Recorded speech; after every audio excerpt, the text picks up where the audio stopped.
విశ్వనట చక్రవర్తి SV Rangarao Telugu ప్రేక్షకుల హృదయాల్లో చిరస్థాయిగా నిలుస్తారని ఎమ్మెల్సీ పేరాబతుల రాజశేఖరం కుడా చైర్మన్ తలాటం సత్య పేర్కొన్నారు. విశ్వనట చక్రవర్తి ఎస్వి రంగారావు 108వ జయంతి సందర్భంగా ఆంధ్ర కాపు సద్భావన సంఘం ఆధ్వర్యంలో కాకినాడ 5 బిల్డింగ్ సెంటర్లో గల ఎస్వి రంగారావు విగ్రహం సర్కిల్ వద్ద ఎస్వీఆర్ జయంతి వేడుకలు ఘనంగా నిర్వహించారు. ఆంధ్ర కాపు సద్భావ సంఘం గౌరవ అధ్యక్షులు బసవ ప్రభాకరరావు అధ్యక్షతన జరిగిన కార్యక్రమంలో ఎమ్మెల్సీ పేరాబతుల రాజశేఖర్ కుడా చైర్మన్ తలాటం సత్య పాల్గొని ఎస్వీఆర్ విగ్రహానికి గజమాల వేసి ఘనంగా జోహార్లర్పించారు.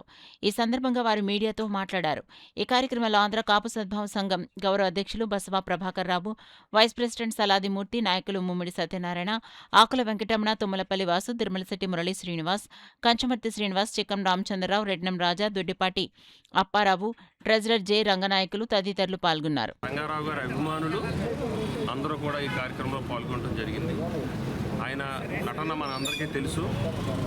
భావి తరాలు కూడా గుర్తించే విధంగా మరి ఆయన నాటికలు కానీ ఆయన నటన కానీ మరి కాకినాడలో మరి ఆయన అభిమానులు అందరూ కూడా రేపు 7వ తారీఖు నుంచి మరి 3 రోజులు మరి ఆయన నటించిన నాటకాల రూపంలో అందరికీ కూడా ప్రదర్శన జరుగుతుంది.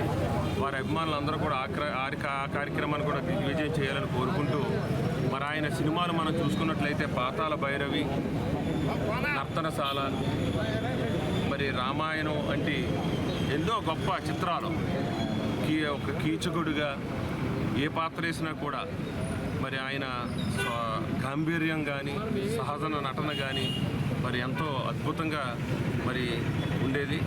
ఆయన మన మధ్య లేకపోయినా ఆయన నటించిన చిత్రాలు అలాగే ఆయన పాత్రల్లో కూడా అన్నిత్యం మన మధ్యన ఉంటాయని తెలియజేసుకుంటూ మరి ఆయనకి ఘన నివాళులు అర్పించే అవకాశం కలిగినందుకు ఆయన అభిమాన సంఘాలందరికీ కూడా సంఘ సభ్యులందరికీ ధన్యవాదాలు తెలుపుకుంటూ సర్కార్ కాలేజీలో చదువుకోవడం, దాంతోపాటు యంగ్ మెన్స్ హ్యాపీ క్లబ్ అసోసియేషన్లో ఆయన మెంబర్గా ఉండడం, ఆయన నాటకాలు ప్రదర్శనం కూడా ఇవన్నీ కాకినాడ వాసిగా మనందరం కూడా చాలా అదృష్టంగా భావించవచ్చు. అదేవిధంగా ఈ 9 అడుగుల కాంస్య విగ్రహాన్ని మన పర్యాటక శాఖ మంత్రివర్యులు చిరంజీవి గారి చేతుల మీదుగా ఈ విగ్రహాన్ని ఆవిష్కరించడం కూడా అది కూడా అదృష్టంగానే భావించవచ్చు. ఆయన నటనలో విభిన్నమైన పాత్రలు పోషించేవారు. కొంతమందికి కొన్ని క్యారెక్టర్లే వాళ్ళు ముందుకు తీసుకెళ్ళగలరు, కానీ ప్రతి పాత్రని కూడా ఆయన వేసిన ప్రతి పాత్ర కూడా ఉన్నతంగా ఉండేది. భీముడిగా, కీచకుడిగా, సాహసం చేయరా డింబగా అన్న పదం ఆయన నోటంటే విన్నారు.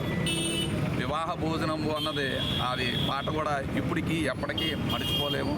అలాంటి మహనీయుడు మన మధ్యలో లేకపోయినా సరే ఆయన అభిమానుల సంఘాలు అందరూ కలిసి ఆయన ఎప్పుడూ స్మరించుకుంటూ ఇటువంటి కార్యక్రమాలు చేసినందుకు మరొకసారి మీ అందరికీ హృదయపూర్వక నాకు పెట్టారు.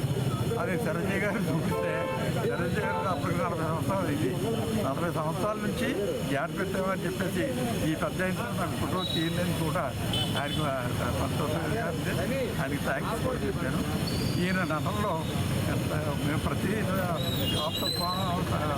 ఆంధ్ర కాపు సంపాదన నుంచి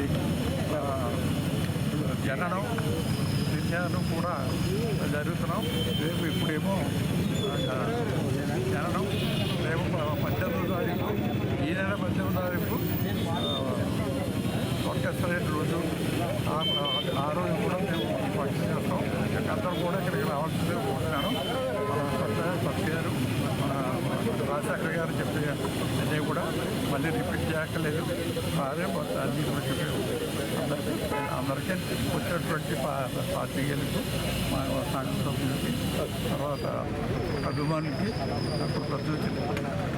మరి ఈ విగ్రహానికి రావడం జరిగింది. ఆ రోజు రాష్ట్ర మంత్రివర్యులు మరి గంటా శ్రీనివాసరావు గారు అయితే మరి అలాగే మన చాలామంది ఇతర ఎమ్మెల్యేలు మరి మంత్రులు కూడా వచ్చి ఈ విగ్రహాన్ని మరి ఆవిష్కరించడం జరిగింది. ఆ కమిటీలో అప్పుడు నేను కూడా ఉండడం నా అదృష్టం కింద భావిస్తూ మరి ముఖ్యంగా ఎస్వి రంగారావు గారు ఇక్కడ యంగ్ మెన్స్ హ్యాపీ క్లబ్లో నటన శిక్షణ పొందుతూ అందులో కమిటీ సభ్యుడిగా ఉండి ఈ తూర్పుగోదావరి జిల్లా అంటే ఉమ్మడి తూర్పుగోదావరి జిల్లాకి ఓ పేరు ప్రఖ్యాతి తీసుకొచ్చిన ఘనత ఎస్వి రంగారావు గారిది.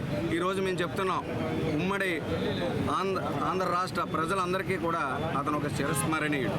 ఎందుకంటే నటనలో అతను మించిన నటుడు మరి ఎవరు కూడా లేరు.